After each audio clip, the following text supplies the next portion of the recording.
Hello दोस्तों, मैं MD sir अगली वीडियो के साथ प्रेजेंट हूँ। हमने इसके प्रीवियस वीडियो में उसके रेक्टेंगल के और स्क्वायर के क्वेश्चन किए थे। और उससे पहली वीडियो जो 2D की मेंसुरेशन वाली में 2D की बेसिक क्लास है, सबसे पहले आप उसको लीजिए फर्स्ट वाली वीडियो को। आफ्टर दैट आप इस क्लास पे आइएगा। तो इसके क्वेश्चन करते हैं कुछ प्रैक्टिस। इसकी थ्योरी मैंने आपको समझा दी थी फर्स्ट वीडियो में। फर्स्ट वीडियो को पहले आप लेना, उसके बाद इस पे आना। तो इसके देखिए क्वेश्चन देखते हैं। फर्स्ट वाला, एक त्रिभुज के तीनों कोणों का योग कितना होता है। त्रिभुज के तीनों कोणों का योग हमसे पूछा गया है। तो ये सब लोगों को मालूम रहता है। ये ट्राइंगल है, ये ट्राइंगल है। ट्राइंगल के ये वाला एंगल होता है, एक ये वाला एंगल। इन तीनों एंगलों का सम आपसे पूछा गया है। त्रिभुज के तीनों कोणों का योग आपसे पूछा गया है। तो कितने डिग्री का होता है ये? 180 डिग्री का। सबको मालूम है कि त्रिभुज के तीनों कोणों का योग 180 डिग्री होता है, किसी को बताने की ज़रूरत नहीं है। चलिए, एक सिंपल क्वेश्चन कभी कभार आ जाता है, वैसे अब नहीं आता ऐसा क्वेश्चन, कभी कभार आ जाता है। तो देखिए, किसी समकोण त्रिभुज की सबसे बड़ी भुजा 25 सेंटीमीटर है, एक भुजा 7 सेंटीमीटर, तो अन्य भुजा की लंबाई क्या होगी। देखिए, एक समकोण त्रिभुज की बात करी है। राइट एंगल ट्राइंगल है, एक राइट एंगल ट्राइंगल, ये 90 डिग्री एंगल होता है। इसकी सबसे बड़ी भुजा कौन होती है? ग्रेटेस्ट साइड कौन होती है? हाइपोटेनस होती है। ये कितने दी गई है आपको? 25 सेंटीमीटर दी है। और एक भुजा 7 सेंटीमीटर दे दी। इसमें से कोई सी भी मान ली मैंने, 7 वाली, देखिए कोई सी भी मान ली आपने, 7 सेंटीमीटर मैंने इस भुजा को मान लिया थोड़ी देर के लिए। तो आपको बोला है कि उसकी अन्य भुजा की लंबाई क्या है, तो इसकी लेंथ निकालनी है। तो एक तो तरीका क्या है, आपको पाइथागोरस थ्योरम यूज करिए। पाइथागोरस थ्योरम क्या होती है? पाइथागोरस प्रमेय होती है, हाइपोटेनस का स्क्वायर कर्ड का वर्ग बराबर लंब वर्ग धन आधार वर्ग। आधार हमें निकालना है, बेस का स्क्वायर B4 आधार वर्ग। तो कर्ड मतलब लंब वर्ग, सॉरी इसको भी फॉर्मूला लिख ही देता हूँ मैं पहले। लंब वर्ग मतलब परपेंडिकुलर का स्क्वायर। तो वैल्यू रखिए, हाइपोटेनस कितना है? 25 का स्क्वायर, परपेंडिकुलर कितना है? 7 का स्क्वायर प्लस B स्क्वायर। तो 25 का स्क्वायर होता है 625, 7 का स्क्वायर होता है 49। तो 49 इसमें से इधर जाएगा, क्या हो जाएगा? सब्ट्रैक्ट हो जाएगा। तो ये आ जाएगा आपका V स्क्वायर। तो 625 में से 49 सब्ट्रैक्ट होगा तो ये बचेगा 576। तो ये आ जाएगा B स्क्वायर। तो बेस आ जाएगा, स्क्वायर रूट लेंगे, 576 का स्क्वायर रूट क्या होता है? 24। ये आ गया आंसर आपका 24।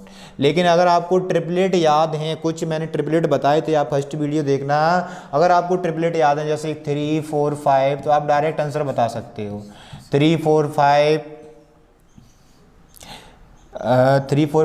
5 11 12, सॉरी 5 12 13 और 6 8 10, 7 24 25, देखिए इसी में आ गया।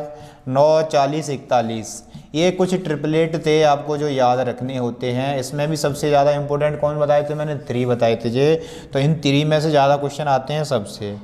तो ठीक है, ट्रिपलेट अगर आपको आता होता तो कुछ भी नहीं करना पड़ता, ये आप लिख सकते थे 7 24 और 25। ये 25 दिया है और ये 7 दिया है, ये 25 था, तो कितना होगा फिर? 24 हो जाएगा। और नहीं है तो पाइथागोरस थ्योरम जो होती है, कर्ड का वर्ग बराबर लंब वर्ग धन आधार वर्ग। सॉल्व करना, इससे आंसर आ जाएगा आपका अनदर साइड आ जाएगी।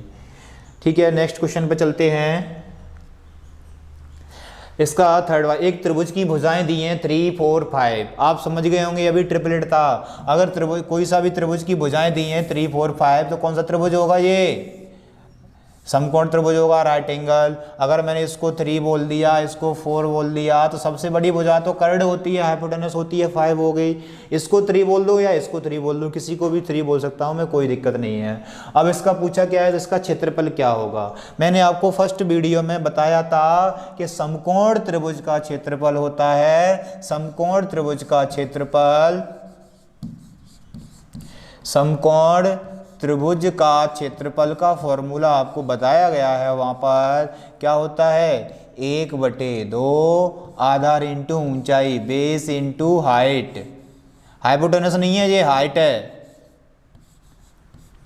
बेस आधार इंटू ऊंचाई। तो करिए 1/2, बेस कितना दिया है इसमें? 3, हाइट कितनी है इसमें? 4। तो आंसर आ गया आपका 2 2 जा 4, 3 2 जा 6 सेंटीमीटर स्क्वायर। क्लियर है, एरिया हमेशा स्क्वायर यूनिट में आता है, तो ये इसका एरिया आ गया, कोई दिक्कत नहीं होगी, सबसे आसान। नेक्स्ट देखिए क्या बोला है, एक त्रिभुज का परिमाप 100 मीटर है तथा इसकी भुजाएं क्रमशः 1:2:2 के अनुपात में है, तो क्षेत्रफल क्या होगा। एक ट्राइंगल बोल दिया इन्होंने, एक ट्राइंगल की पेरीमीटर दे दी, तो मैंने बोला था, मैं थोड़ा सा बना देता हूँ छोटा सा, ये ट्राइंगल है। किसी भी शेप की परिमाप के बारे में, पेरीमीटर के बारे में मैंने आपको क्या बताया था, उसकी सम ऑफ ऑल साइड, मतलब सभी भुजाओं का योग। तो भुजाएं दी हैं उसकी 1:2:2 के अनुपात में है, तो भुजाओं को हम कभी भी अनुपात में दिया हुआ करता है तो x में मानते हैं, तो आप ऐसे कर सकते हैं या फिर डायरेक्ट करेंगे। तो बताइए भुजाएं 1:2:2 के अनुपात में, तो परिमाप कितनी होगी, 2, मतलब सभी का है 2 2 4 और 1 5, तो 5 यूनिट के बराबर हमें परिमाप दी कितनी है, 100 मीटर। तो 5 यूनिट के बराबर हो जाएगा 100, तो 5 से कट जाएगा जी 20 टाइम्स, तो 1 यूनिट के बराबर कितना आ गया बेटा, 20 मीटर। 20 मीटर 20 यूनिट आ गया, जो भी है 1 यूनिट के बराबर 20 आ गया। अब हमसे पूछा क्या गया था, तो इसका क्षेत्रफल क्या होगा, तो भुजाएं बता दीजिए।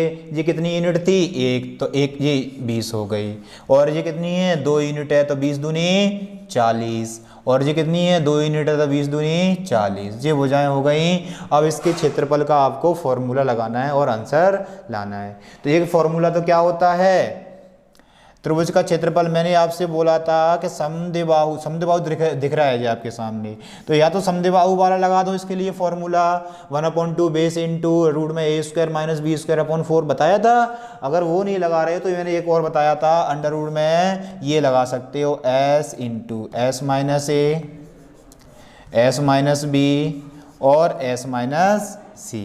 आप ये फॉर्मूला यूज करके इसका आंसर्स निकाल सकते हो। देखिए क्या आएगा, s की वैल्यू क्या होती है, s बराबर होता है a + b + c/2, तो 40 + 20/2, तो 40 80, मतलब परिमाप का आधा। तो वैसे भी आपको दिख रहा है टोटल परिमाप कितनी दी थी, 100, तो उसका आधा क्या होगा, 50, अर्ध परिमाप 50 ही होती है। तो देखिए यहाँ वैल्यू पुट करिए, क्या आएगा जी, 50 इंटू 50 - a, 50 - 40 कितना बचेगा, 10, 50 - 40 कितना बचेगा, 10, और 50 - 20 कितना बचेगा जे, 30 बचेगा। 30 बचेगा, तो दोनों 10 में से तो क्या बाहर आ गया, एक 10 बाहर आ गया, ठीक है, और इन दोनों जीरो में से एक जीरो बाहर आ गई, अंदर क्या बचाएगा, 5 3 जा 15, ये आंसर हो गया 100√15, आंसर आ जाएगा बी। सेंटीमीटर मीटर दिया था तो मीटर स्क्वायर होगा जी। क्लियर है ना, इतना कोई दिक्कत नहीं आएगी। इसका जगह या फिर इसी का पर्टिकुलर फॉर्मूला आप यूज कर देते, वो आगे और बता दूंगा, क्वेश्चन आएंगे अभी, ठीक है। नेक्स्ट देखिए क्या बोला है इसमें, एक त्रिभुज के आधार की लंबाई 15 मीटर, ऊंचाई 12 मीटर है, एक त्रिभुज है, और इसके मतलब एक त्रिभुज का क्षेत्रफल क्या होता है, मैंने आपको बोला था कि कोई सा भी त्रिभुज दिया हो, उसका बेस दे दिया और हाइट दे दी, हाइट और बेस दोनों दे दिए, तो आप त्रिभुज का क्षेत्रफल लगाएंगे 1/2 आधार इंटू ऊंचाई, बेस इंटू हाइट, यही फॉर्मूला आपको यूज करना है। अब बोला है इसके क्षेत्रफल से 2 गुना है, 2 गुना है, तथा इस त्रिभुज के आधार की लंबाई 20 मीटर है, तो इस त्रिभुज की ऊंचाई क्या होगी। एक त्रिभुज और है, पहले इसका क्षेत्रफल निकाल लीजिए, क्या आएगा, 1/2, आधार कितना दिया है, आधार दिया है आधार मतलब ये बोला आधार की लंबाई 15 मीटर दिया है, ऊंचाई कितनी दी है 12, तो इसको सॉल्व करेंगे तो क्या आ जाएगा, 2 6 जा 12 और 15 6 जा 90, तो ये तो आ गया इसका एरिया 90 मीटर स्क्वायर। एक त्रिभुज का क्षेत्रफल आ गया। अब क्या बोला था कि एक दूसरे त्रिभुज का क्षेत्रफल इसके क्षेत्रफल से 2 गुना है, इस त्रिभुज का क्षेत्रफल इसके क्षेत्रफल से 2 गुना है, तो इसका क्षेत्रफल 90 आ गया था, तो एक दूसरे त्रिभुज का क्षेत्रफल भी क्या होगा, 1/2 आधार इंटू ऊंचाई, लेकिन ये वाला क्षेत्रफल था, इस वाले क्षेत्रफल का 2 गुना बोला है, तो 90 दूनी क्या हो जाएगा 180, ऐसे नहीं तो आप ऐसे लिख लेना 90 इंटू 2, इससे समझ में आ जाएगा कैसे आया ये 90 इंटू 2 है, तो इसका 2 गुना बोला है। और इस त्रिभुज के आधार की लंबाई दे दी है कितनी, 20 दे दी है, तो एक ऊंचाई पूछी है, तो 1/2 इंटू 20 इंटू एच की वैल्यू हमें निकालनी है 92 या 180। तो एक जीरो से एक जीरो कैंसिल आउट हो जाएगा, 2 से 2 कट जाएगा, तो एच की वैल्यू कितनी आ गई 18 मीटर। इस त्रिभुज की ऊंचाई कितनी आ जाएगी 18 मीटर। तो ये हो जाएगा आंसर डी वाला। क्लियर। चलिए नेक्स्ट क्वेश्चन पे चलते हैं।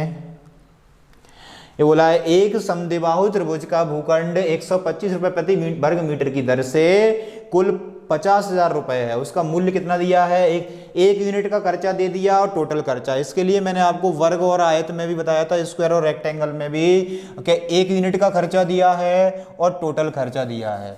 तो टोटल खर्चे में अगर एक यूनिट के खर्चे से डिवाइड करते हैं तो या तो परिमाप निकलेगा पेरीमीटर या क्षेत्रफल निकलेगा एरिया। तो उसको कौन डिसाइड करता है जी, प्रति वर्ग मीटर दिया है तो क्षेत्रफल निकलेगा, एरिया निकलेगा। प्रति मीटर दिया होता, पर मीटर दिया होता तो परिमाप निकलती। तो इसका क्षेत्रफल कितना आ जाएगा, समझ में आया ना कैसे आया क्षेत्रफल। टोटल खर्चा दिया है 50,000 रुपए और इसमें एक यूनिट का खर्चा दिया था 125 रुपए। तो इससे इसको डिवाइड करेंगे 25 4 से 25 400 मीटर स्क्वायर इसका तो क्षेत्रफल आ गया, 400 मीटर स्क्वायर क्षेत्रफल आ गया। अब सुने, इसमें बोला है यदि इसके आधार की लंबाई 40 मीटर हो तो भूखंड की बराबर भुजाओं में से प्रत्येक की लंबाई क्या होगी। मतलब एक समद्विबाहु त्रिभुज बोला था, समद्विबाहु, सम मतलब समान, द्वि मतलब दो, बाहु मतलब इसका आइसोसेलेस ट्राइंगल है एक। तो मैं ट्राइंगल देखिए आपको यहाँ बना के बता देता हूँ। एक ट्राइंगल था, इसका आधार तो दे दिया 40 और ए वाली समान भुजाएं, दो समद्विबाहु इसलिए बोले हैं कि इसकी दो भुजाएं इक्वल हैं। तो इसमें अगर मैंने इसको ए बोल दिया तो ये भी कितना होगा ए, और आधार को क्या बोलते हैं बी। तो बी की वैल्यू इसमें दी गई है क्वेश्चन में 40। तो इसका एरिया क्या था, एरिया का फॉर्मूला क्या होता है, क्षेत्रफल का फॉर्मूला होता है इसके का। क्षेत्रफल 400 तो है अपने पास, निकाल लिया है। इसके एरिया का फॉर्मूला होता है 1/2 base into root under A square minus B square upon 4। बस मैंने आपको बोला अभी तक एक क्वेश्चन में इसकी जरूरत पड़ती है, वो क्वेश्चन यही है। इसी क्वेश्चन में आपको जरूरत पड़ती है इसकी, बाकी इस फॉर्मूले की कहीं भी जरूरत नहीं पड़ती। उससे विषमबाहु त्रिभुज से, स्केलेन ट्रायंगल से इसके फॉर्मूले सारे क्वेश्चन हो जाते हैं। तो सॉल्व कीजिए। आधार का क्षेत्र इसमें दिया है, आधार की वैल्यू कितनी दी है 1/2, आधार हमें दिया गया है कितना 40। तो 40 into root under A square minus B square upon 4, sorry B square नहीं, बी की वैल्यू दी है ना हमें आधार की। तो आधार की वैल्यू दी है, कितनी दी है ए स्क्वायर माइनस 40 का वर्ग बटे 4। तो करें सॉल्व, 40 से कट जाएगा जी 10 बार, 10 का इसमें 2 का मल्टीप्लाई हो जाएगा तो ये आ जाएगा 20 आ जाएगा। ये तो समझ में आ गया होगा। इसको मैं हटा दूं यहाँ से, फॉर्मूला था अगर ये 20 आ गया 10 2 जा 20 इक्वल्स टू, तो क्या आ जाएगा रूट में ए स्क्वायर माइनस 40 का वर्ग होगा 1600 में मैं डिवाइड करूंगा किससे 4 से, तो 4 से कट जाएगा ये 400 बार। तो ये आ जाएगा, रूट हटाएंगे तो स्क्वायर कर देंगे, 20 का स्क्वायर इक्वल्स टू रूट हट जाएगा ए स्क्वायर माइनस 400 इधर जाएगा तो 400 जे भी हो जाएगा 800 हो जाएगा। 20 का वर्ग 400 और ये 400 माइनस का था, इधर जाएगा तो कैसा हो जाएगा प्लस का हो जाएगा, तो ए स्क्वायर आ जाएगा। तो ये आ जाएगा ए की वैल्यू आ जाएगी रूट में 800 को लिख सकता हूँ मैं 400 इंटू 2, रूट के अंदर 800 आएगा। तो 400 का वर्गमूल क्या होता है 20 और अंदर क्या रह गया √2। ये इसके उसकी लंबाई हो गई, बराबर भुजाओं की लंबाई मीटर में।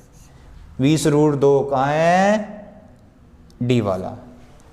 क्लियर है ना। चलिए नेक्स्ट क्वेश्चन पे चलते हैं, कोई दिक्कत नहीं है इसमें। क्षेत्रफल निकाल लिया हमने 400 आ गया। इसका क्षेत्रफल कितना आया देखिए एक बार और समझिए। इसका क्षेत्रफल मतलब टोटल खर्चा में हमने एक यूनिट की खर्चा से डिवाइड कर लिया तो क्या आ गया इसका एरिया निकल गया। एरिया निकलता है या पेरीमीटर निकलती है, वो कौन डिसाइड करता है जी, प्रति वर्ग मीटर में दिया है तो क्या निकलेगा, पर मीटर स्क्वायर में दिया है तो एरिया निकलेगा, पर मीटर में दिया है तो परिमाप निकलती है, पेरीमीटर निकलती है। तो एरिया के इक्वल में हमने एरिया को कर दिया जी, एरिया का फॉर्मूला होता है किसके, समद्विबाहु त्रिभुज का क्षेत्रफल। जिसको नहीं पता है फर्स्ट वीडियो देखें मेंसुरेशन वाली, बेसिक वाली, उसमें आपको बताया गया है। तो इसके इक्वल कर दिया, ए की बेस की वैल्यू हमें 40 दी थी, इसको सॉल्व किया तो आंसर आ गया आपको इक्वल भुजाओं की लंबाई। नेक्स्ट, यदि एक समबाहु त्रिभुज की प्रति एक भुजा उस वृत्त की त्रिज्या के बराबर है जिसका क्षेत्रफल 154 वर्ग सेंटीमीटर है, तो समबाहु त्रिभुज का क्षेत्रफल क्या होगा। तो देखिए क्षेत्रफल जो हमें दिया गया है, किसका दिया है क्षेत्रफल, वृत्त का क्षेत्रफल दिया है, वृत्त का क्षेत्रफल हमें दिया गया है। तो वृत्त क्या होता है, वृत्त का क्षेत्रफल होता है पाई आर स्क्वायर इक्वल्स टू 154 दिया है हमें। तो यहाँ से हमें त्रिज्या निकल जाएगी, कितनी आएगी, पाई की वैल्यू आप क्या रखते हैं 154 दिया है, पाई की वैल्यू रखते हैं 22/7 into R square equals to 154। 22 से काट लो, 11 से काट लो, 2 से काट लो, जैसे काटना चाहो। 22 की टेबल आती है तो डायरेक्ट 22 से काटो, 22 सत्ते 154, तो R square equals to 7 into 7। तो आर का स्क्वायर रूट लेंगे तो आर की वैल्यू क्या आ जाएगी 7 सेंटीमीटर। सेंटीमीटर की बात करी, चलो ठीक है सेंटीमीटर। अब इसमें और क्या बोला है, उस समबाहु त्रिभुज की प्रत्येक भुजा उस वृत्त की त्रिज्या क्या निकल गई, वृत्त की 7। ये समबाहु त्रिभुज की भुजा है तो उसका क्षेत्रफल बताना है समबाहु त्रिभुज का। तो आपके सामने आपको पता है, पहली वीडियो में आपको बताया गया है कि समबाहु त्रिभुज का क्षेत्रफल क्या होता है। समबाहु त्रिभुज के क्षेत्रफल का फॉर्मूला होता है √3/4 इंटू साइड का स्क्वायर, भुजा का वर्ग। भुजा कितनी दी है, उसकी त्रिज्या के बराबर। त्रिज्या कितनी आई है 7, तो भुजा भी कितनी होगी 7। तो आंसर हो जाएगा √3/4 7 का स्क्वायर, तो 7 का स्क्वायर 49, तो ये आ जाएगा 49√3/4, ये आ जाएगा इसका आंसर। तो आंसर हो जाएगा इसका बी वाला। क्लियर। अब देखिए इसके नेक्स्ट क्वेश्चन पे चलते हैं। एक त्रिभुज का आधार दोगुना कर दिया जाए और ऊंचाई आधी कर दी जाए तो उसके एक मूल त्रिभुज और बदले हुए त्रिभुज के क्षेत्रफलों का अनुपात क्या होगा। तो आधार ऊंचाई की बात करते हैं तो त्रिभुज का क्षेत्रफल क्या लगाते हैं 1/2 आधार इंटू ऊंचाई, जी लगाएंगे त्रिभुज का क्षेत्रफल। अब देखिए ये बोला था इसमें कि इसको आधार को दोगुना कर दिया जाए, आधार को दोगुना कर दिया जाए, ऊंचाई को आधी कर दी जाए, तो इनका अनुपात पूछा है। मूल त्रिभुज का तो यही होगा और बदले हुए त्रिभुज का अभी निकाल रहे हैं। इनका अनुपात पूछा है तो अनुपात बना लो। बदले हुए त्रिभुज 1/2 तो वही रहेगा। आधार को दोगुना करने की बात करी है, बी को दोगुना करने की बात करी है, दोगुना ये हो रहा है तो इसको दोगुना कर दीजिए, मतलब 2b कर दीजिए। ऊंचाई को कितने गुना करने की बात करी है, आधा करने की बात करी है। ऊंचाई जो है इसको आधा करने की बात करी है तो h/2 कर देंगे। तो मूल त्रिभुज उसका क्षेत्रफल क्या हो जाएगा, सॉल्व करें इसे, 2 से 2 कैंसिल आउट हो जाएगा। तो 1/2bh 1/2bh सेम आया तो इससे ये कैंसिल आउट हो जाएगा। क्या आ जाएगा आंसर 1:1 तो मतलब जो मूल त्रिभुज का क्षेत्रफल था वही बदले हुए त्रिभुज का क्षेत्रफल होगा, सेम होगा दोनों का। चलिए देखिए अब इसके बाद नेक्स्ट क्लास में कुछ क्वेश्चन और प्रैक्टिस करेंगे। इसके ये कुछ क्वेश्चन थे। अब वीडियो को ज़्यादा, जिसने, पहली बात तो ये है कि जिसने ये वाली मतलब फर्स्ट वाली वीडियो नहीं देखी है तो पहले उस वीडियो को देखें, तभी इसके फॉर्मूले आपको समझ में आएंगे। तो ज़्यादा से ज़्यादा वीडियो को शेयर करें, ज़्यादा से ज़्यादा लोगों तक पहुँच चुके, शेयर करें, सब्सक्राइब करें और बेल आइकन का बटन दबाएं, इससे सबसे पहले आपको नोटिफिकेशन मिल सके।